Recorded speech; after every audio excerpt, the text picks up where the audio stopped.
नमस्कार विद्यार्थी मित्रांनो, जी के व्हॅली मॅडम या यूट्यूब चॅनलमध्ये तुमचं स्वागत आहे। आज आपण पाहणार आहोत महिला व बाल विकास विभागाअंतर्गत घेण्यात येणाऱ्या संरक्षण अधिकारी या परीक्षेमध्ये विचारण्यात येणारी काही महत्त्वाची प्रश्नोत्तरे जी तुमच्यासाठी अतिशय महत्त्वाची आहेत आणि ही सर्व प्रश्नोत्तरे प्रिव्हियस एक्झाममध्ये आलेली आहेत। मित्रांनो, जर तुम्ही चॅनलवर नवीन आला असाल तर चॅनलला सबस्क्राईब करून घ्याल। चला तर मग आपण आपल्या प्रश्नाला सुरुवात करूया। तर आजचा आपला पहिला प्रश्न आहे प्रश्न क्रमांक 1। महिलांचे घरेलू हिंसेपासून संरक्षण करण्यासाठी कोणता कायदा लागू करण्यात आला आहे? ऑप्शन आहे ए महिला सशक्तीकरण अधिनियम 2001, बी घरेलू हिंसा प्रतिबंध अधिनियम 2005, सी कौटुंबिक न्यायालय अधिनियम, डी फौजदारी दंड संहिता। आणि या प्रश्नाचे उत्तर आहे ऑप्शन बी घरेलू हिंसा प्रतिबंध अधिनियम 2005। आता यानंतरचा पुढील प्रश्न घेऊया। प्रश्न क्रमांक 2। डोमेस्टिक व्हायलन्स ॲक्ट 2005 अंतर्गत प्रोटेक्शन ऑफिसरची नियुक्ती कोण करते? ऑप्शन आहे ए केंद्र सरकार, बी राज्य सरकार, सी जिल्हा न्यायालय, डी महिला आयोग। तर या प्रश्नाचे उत्तर आहे ऑप्शन बी राज्य सरकार। डोमेस्टिक व्हायलन्स ॲक्ट 2005 अंतर्गत प्रोटेक्शन ऑफिसरची नियुक्ती राज्य सरकार करते। आता पुढचा प्रश्न घेऊया। प्रश्न क्रमांक 3। प्रोटेक्शन ऑफिसरची नियुक्ती कोणत्या कलमानुसार केली जाते? ऑप्शन आहे ए कलम 5, बी कलम 8, सी कलम 10, डी कलम 12। आणि या प्रश्नाचे उत्तर आहे ऑप्शन बी कलम 8। प्रोटेक्शन ऑफिसरची नियुक्ती 8व्या कलमानुसार केली जाते। आता पुढचा प्रश्न घेऊया। प्रश्न क्रमांक 4। अग्रेसिव्ह पर्सन या संज्ञेत कोणाचा समावेश होतो? ऑप्शन आहे ए कोणतीही व्यक्ती, बी घरगुती नात्यात असलेली महिला, सी फक्त पत्नी, डी फक्त घटस्फोटित महिला। आणि या प्रश्नाचे उत्तर आहे ऑप्शन बी घरगुती नात्यात असलेली महिला। आता यानंतरचा प्रश्न आहे प्रश्न क्रमांक 5। प्रोटेक्शन ऑफिसरचा मुख्य उद्देश खालीलपैकी कोणता आहे? ऑप्शन आहे ए आरोपीला शिक्षा देणे, बी पीडित महिलेला संरक्षण व सहाय्य देणे, सी पोलीस तपास करणे, डी न्यायालयीन निर्णय देणे। आणि या प्रश्नाचे उत्तर आहे ऑप्शन बी पीडित महिलेला संरक्षण व सहाय्य देणे। आता पुढचा प्रश्न घेऊया। प्रश्न क्रमांक 6। डोमेस्टिक इन्सिडेंट रिपोर्ट DIR कोण तयार करतो? ऑप्शन आहे ए पोलीस अधिकारी, बी प्रोटेक्शन ऑफिसर, सी महिला आयोग, डी सरकारी वकील।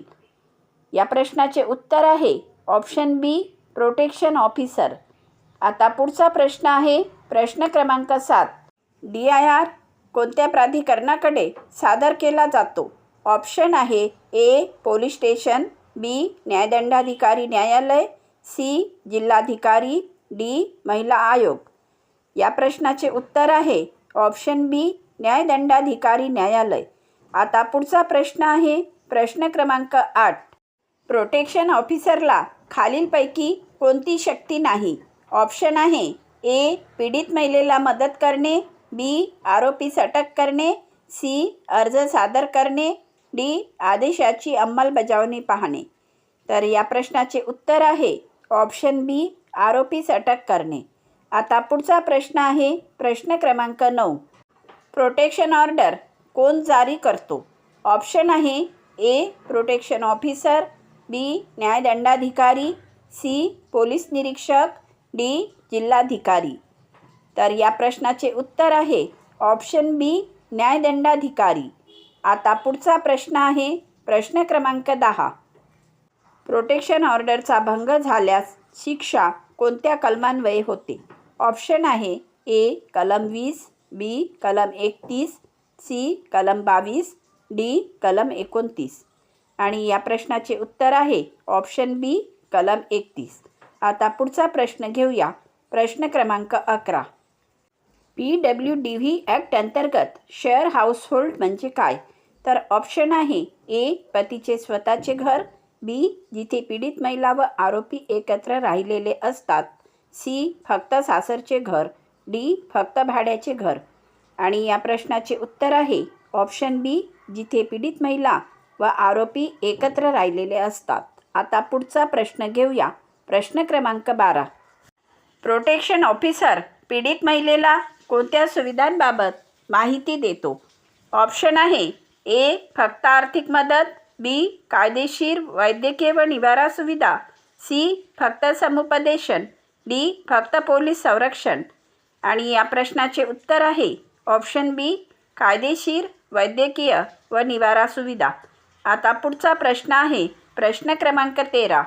PWDV ॲक्ट अंतर्गत आर्थिक दिलासा मॉनिटरी रिलीफ कोण ठरवतो? ऑप्शन आहे ए प्रोटेक्शन ऑफिसर, बी न्यायालय, सी जिल्हाधिकारी, डी महिला आयोग. या प्रश्नाचे उत्तर आहे ऑप्शन बी न्यायालय. आता यानंतरचा प्रश्न आहे प्रश्न क्रमांक 14. मुलांचा तात्पुरता ताबा कस्टडी कोण देऊ शकतो? ऑप्शन आहे ए प्रोटेक्शन ऑफिसर, बी न्यायालय, सी पोलीस, डी बाल कल्याण समिती. आणि या प्रश्नाचे उत्तर आहे ऑप्शन बी न्यायालय. मुलांचा तात्पुरता ताबा कस्टडी न्यायालय देऊ शकतो. आता पुढचा प्रश्न आहे प्रश्न क्रमांक 15. प्रोटेक्शन ऑफिसर कोणत्या स्वरूपाचा अधिकारी आहे? ऑप्शन आहे ए न्यायिक अधिकारी, बी कार्यकारी अधिकारी, सी पोलीस अधिकारी, डी अर्धन्यायिक अधिकारी. उत्तर आहे ऑप्शन बी कार्यकारी अधिकारी. प्रोटेक्शन ऑफिसर हा कार्यकारी अधिकारी आहे. आता यानंतरचा प्रश्न आहे प्रश्न क्रमांक 16. प्रोटेक्शन ऑफिसरच्या कामावर नियंत्रण कोणाचे असते? ऑप्शन आहे ए पोलीस अधीक्षक, बी राज्य सरकार, सी उच्च न्यायालय, डी महिला आयोग. आणि या प्रश्नाचे उत्तर आहे ऑप्शन बी राज्य सरकार. आता पुढील प्रश्न आहे प्रश्न क्रमांक 17.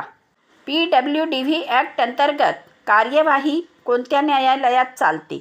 ऑप्शन आहे ए सत्र न्यायालय, बी न्यायदंडाधिकारी न्यायालय, सी उच्च न्यायालय, डी कुटुंब न्यायालय. आणि उत्तर आहे ऑप्शन बी न्यायदंडाधिकारी न्यायालय. आणि आता यानंतरचा पुढचा प्रश्न आहे प्रश्न क्रमांक 18. इमोशनल ॲब्यूजमध्ये खालीलपैकी काय समाविष्ट होते? ऑप्शन आहे ए शारीरिक मारहाण, बी अपमान, धमकी व मानसिक छळ, सी आर्थिक बंदी, डी लैंगिक अत्याचार. आणि या प्रश्नाचे उत्तर आहे ऑप्शन बी अपमान, धमकी व मानसिक छळ. आता पुढचा प्रश्न आहे प्रश्न क्रमांक 19. इकॉनॉमिक ॲब्यूज म्हणजे काय?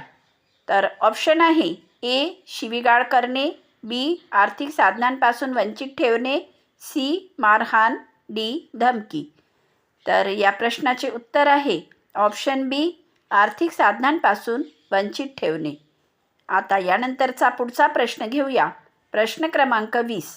PWDV ॲक्ट अंतर्गत अपील ही कोणत्या न्यायालयात दाखल केली जाते? ऑप्शन आहे ए उच्च न्यायालय, बी सत्र न्यायालय, सी सर्वोच्च न्यायालय, डी कुटुंब न्यायालय. आणि या प्रश्नाचे उत्तर आहे ऑप्शन बी सत्र न्यायालय. आता यानंतरचा पुढचा प्रश्न आहे प्रश्न क्रमांक 21. प्रोटेक्शन ऑफिसरला सहकार्य न केल्यास काय होते? ऑप्शन आहे ए काहीच नाही, बी कायदेशीर कारवाई होऊ शकते, सी फक्त समुपदेशन, डी तक्रार रद्द होते. तर उत्तर आहे ऑप्शन बी कायदेशीर कारवाई होऊ शकते. आता यानंतरचा प्रश्न आहे प्रश्न क्रमांक 22. PWDV ॲक्ट हा कोणत्या प्रकारचा कायदा आहे? तर ऑप्शन आहे ए दंडात्मक, बी संरक्षणात्मक व लाभदायक, सी फौजदारी, डी प्रक्रियात्मक. उत्तर आहे ऑप्शन बी संरक्षणात्मक व लाभदायक. आता यानंतरचा प्रश्न आहे प्रश्न क्रमांक 23. प्रोटेक्शन ऑफिसर पीडितेच्या वतीने कोणता अर्ज दाखल करू शकतो? ऑप्शन आहे ए जामीन अर्ज, बी संरक्षण आदेशासाठी अर्ज, सी अपील अर्ज, डी पुनर्विचार अर्ज. उत्तर आहे ऑप्शन बी संरक्षण आदेशासाठी अर्ज. आता पुढचा प्रश्न आहे प्रश्न क्रमांक 24. प्रोटेक्शन ऑफिसरने दिलेला अहवाल कोणासाठी महत्त्वाचा असतो? ऑप्शन आहे ए पोलीस विभाग, बी न्यायालय, सी महिला आयोग, डी मीडिया. उत्तर आहे ऑप्शन बी न्यायालय. आता यानंतरचा पुढचा आणि शेवटचा प्रश्न घेऊया. प्रश्न क्रमांक 25. प्रोटेक्शन ऑफिसर कोणत्या टप्प्यावर न्यायालयाला मदत करतो?